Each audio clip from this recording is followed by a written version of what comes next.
Hi movie lovers, నేను మీ Prasad. Welcome to Prasad the blogger. జీవితంలో నల్లకోటికి తెల్లకోటికి చాలా దూరంగా జాగ్రత్తగా అయితే ఉండాలి అనేది ఇందులో డైలాగ్ అనమాట. సో ఇంతకీ ఏంటిది అంటే కనుక కోర్టు కచేరీ వెబ్ సిరీస్. కొడుకేమో కెనడా వెళ్ళి సెటిల్ అవ్వాలి, లైఫ్లో ఒక గ్రోత్ అనేది ఉండాలి, ఓన్గా ఏదైనా బిల్డ్ చేసుకోవాలి అనుకుంటాడు. తండ్రి ఏమో ఆ ఊరిలోనే పెద్ద లాయర్ అనమాట. తనలాగే తన కొడుకును కూడా ఒక మంచి లాయర్ని చేయాలి, సుప్రీంకోర్టు లాయర్ కింద అసిస్టెంట్గా పెడితే అతని ఫ్యూచర్ కూడా బాగుంటుంది అని తండ్రి ఆలోచిస్తూ ఉంటాడు. కానీ కొడుకు ఈ థింకింగ్కి డిఫరెంట్గా అయితే ఆలోచిస్తూ ఉంటాడు అనమాట. మరి వాళ్ళిద్దరిలో ఎవరు గెలిచారు? మరి తెలిసి తెలియక కొడుకు చేసిన పనుల వల్ల తండ్రి జడ్జితో ఎలా చీవాట్లు తినాల్సి వచ్చింది, అసలు ఏంటి అనేది స్టోరీ. రివ్యూలోకి వెళ్ళే ముందు కొత్తగా మన ఛానల్ చూస్తే కనుక ప్లీజ్ సబ్స్క్రైబ్ చేసుకోండి, అలాగే వీడియోని లైక్ చేసి సపోర్ట్ చేయండి. హీరో గారు అయితే మాత్రం తప్పక వాళ్ళ తండ్రి గారి దగ్గర అయితే అసిస్టెంట్ లాయర్గా అయితే పనిచేస్తూ ఉంటారు. అలాగే ఆయన దగ్గరే అంటే వాళ్ళ తండ్రి దగ్గరే 8 ఏళ్ళుగా ఇంకొక అసిస్టెంట్ లాయర్ అయితే ఉంటారనమాట. సో ఎప్పుడు గురూజీ అని చెప్పి ఆయనతోనే ఉంటూ ఉంటాడు. ప్రతి కేసుని కూడా స్టడీ చేసి మొత్తం అంతా రెడీ చేసి పెడుతూ ఉంటాడు అనమాట. అలాంటి టైంలోనే వీళ్ళ జీవితాలని మలుపు తిప్పే ఒక కేసు అయితే వీళ్ళకి వస్తుందనమాట. అదేంటి అంటే మాత్రం 14 ఏళ్ల క్రితం పెళ్లి చేసుకుంటారు. కాకపోతే అతను డబ్బు సంపాదించాలి అని చెప్పి అయితే మాత్రం సిటీకి వెళ్తాడు. సిటీకి వెళ్ళిన ఒక వారంలోనే ఆ అమ్మాయి ఇల్లు వదిలి వెళ్ళిపోతుంది అనమాట. వెళ్ళిపోయి వేరేగా బ్రతుకుతూ ఉంటుంది.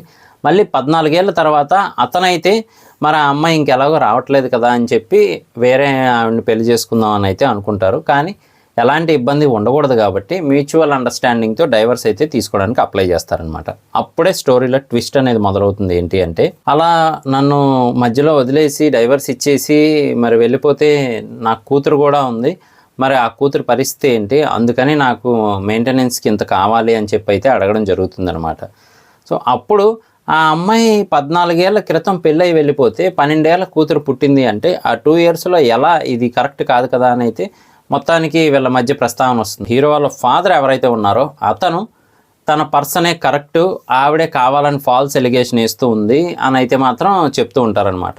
ఇంకొక వైపు ఏమో లేదు ఆ కూతురు అనేది ఆయనకు పుట్టిన ఆవిడే, కావాలంటే మీరు ఈ సర్టిఫికేట్స్ అవి చూడొచ్చని ఆపోజిషన్ లాయర్స్ అయితే ప్లాన్ చేస్తూ ఉంటారు.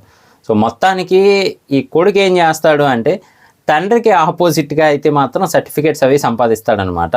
న్యాయం బ్రతకాలి, మా నాన్న రాంగు అన్నట్టు. కానీ క్లైమాక్స్కి వచ్చేపాటికి ఏమవుతుంది అంటే మాత్రం ఇతనే రాంగ్ అని అయితే తెలుస్తుంది అనమాట. మంచి ఫీల్ని అయితే ఇస్తుంది వెబ్ సిరీస్ మాత్రం. కెనడా వెళ్దాము అనుకున్న హీరో కెనడా వెళ్ళాడా లేదా, అసలు ఏం జరిగింది, మరి అయిష్టంగానే ఎన్నాళ్ళు పనిచేశాడు కదా, మరి ఇతను కూడా లాయర్ అయిపోయాడా ఏంటి అనేది మాత్రం మనం వెబ్ సిరీస్ చూసి తెలుసుకోవాల్సింది. బాగుంటుంది, కానీ మనకి చూస్తున్నంతసేపు కూడా ఒక మంచి ఇంట్రెస్టింగ్గా అయితే వెళ్తూ ఉంటుందన్నమాట. చూడకపోతే ఒకసారి చూడడానికి ట్రై చేయండి. సోనీ లీవ్లో అయితే అవైలబుల్గా ఉందన్నమాట. నేమ్ అయితే మాత్రం కోర్టు కచేరీ. మెయిన్లీ ప్లస్ పాయింట్స్ అయితే మాత్రం డైరెక్షన్ బాగుందని అయితే చెప్పొచ్చు. స్క్రీన్ ప్లే కూడా చాలా ఇంట్రెస్టింగ్గా తీసుకెళ్లారని అయితే చెప్పొచ్చు. యాక్టర్స్ పర్ఫార్మెన్సెస్ కూడా మనకి రియల్గా ఎదురుగా మనుషులు మన ముందే ఉన్నాయేమో ఆ క్యారెక్టర్స్ అన్నట్టు అయితే నటించారు.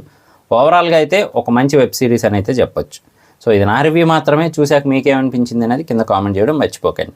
నేను మీ ప్రసాద్, మళ్ళీ నెక్స్ట్ వీడియోలో కలుస్తాను. Love you all.